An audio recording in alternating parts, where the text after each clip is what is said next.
Welcome back to my YouTube channel. Today I'll show you how to use Stage Manager. What is Stage Manager? I have Mac OS X 13 Ventura on my MacBook Pro 17-inch, the latest version I have installed.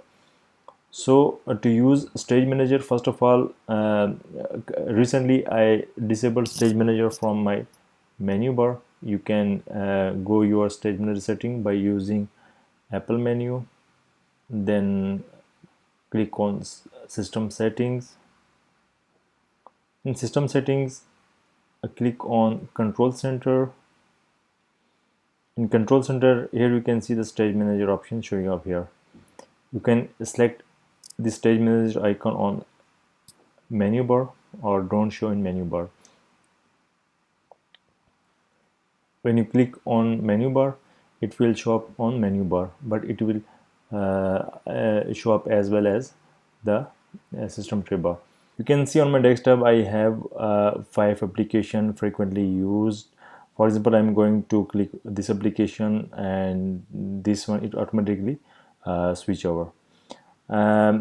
Make sure the maximum 5 application on the desktop can be the stage. So let's get started.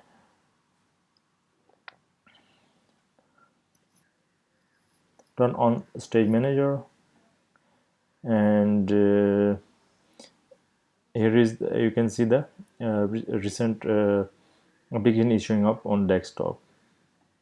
So I'm going to Apple Mail and Safari and different applications. The maximum number of applications, 5 application, it will be shown the desktop. The next one will be replaced on the existing application.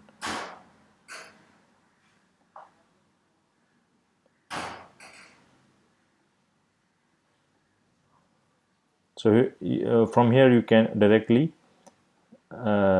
use your application, which application you want to use.